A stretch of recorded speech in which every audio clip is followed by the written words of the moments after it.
ఈరోజు పరవాడ ఫార్మాసిటీలో అలాగే ఈ ప్రాంతంలో ఉన్నటువంటి వలస కార్మికుల యొక్క పరిస్థితి చాలా అగమ్యగోచరంగా ఉంది.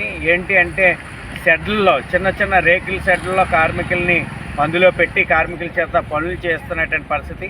ఫార్మా పరిశ్రమల్లో పనిచేస్తున్నటువంటి కార్మికులు ఏదైతే వలస కార్మికులు ఉన్నారో జార్ఖండ్ అలాగే అనేక రాష్ట్రాల నుండి, బెంగాల్ నుండి అలాగే ఇతర రాష్ట్రాల నుండి వచ్చినటువంటి కార్మికులకి ఏ విధమైనటువంటి ఈఎస్ఐ పిఎఫ్ కానీ లేకుండా కార్మికుల్ని కట్టు బానిసలుగా ఒక్క మాటలో చెప్పాలంటే వెట్టి చేకరీ చేయించుకొని కార్మికుల్ని ఇబ్బందులు పాలు చేస్తున్నటువంటి పరిస్థితి. ఈఎస్ఐ పిఎఫ్ లేదు, అలాగే రూముల్లో కనీస సౌకర్యాలు లేవు.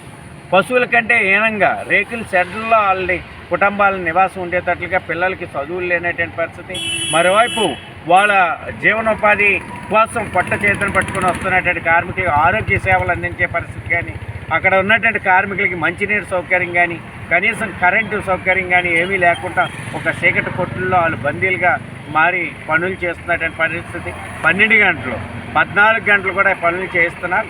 అందుకని దీని మీద జిల్లా అధికారి యంత్రాంగం, జిల్లా కలెక్టర్, అలాగే రెవెన్యూ, అలాగే కార్మిక శాఖ, మైగ్రేషన్ యాక్ట్ ఏదైతే ఉందో వలస కార్మికుల చట్టం ప్రకారంగా ప్రతి కార్మికుడిని వలస కార్మికుల్ని తహసీల్దార్ కార్యాలయంలో రికార్డ్ చేయవలసి ఉంది.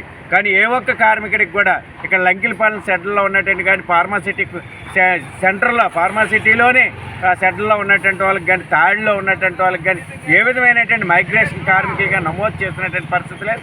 అందుకని దీని అన్నింటి మీద కూడా రెవెన్యూ అధికారులు అన్నీ తహసీల్దార్ వీటి మీద విచారణ చేసి అందరినీ నమోదు చేయించాలని, మైగ్రేషన్ యాక్ట్ అమలు చేయాలని, కార్మికుల సంక్షేమం కోసం ప్రభుత్వం అన్ని చర్యలు చేపట్టాలని pharma city staff and workers union CITU demand చేస్తాం.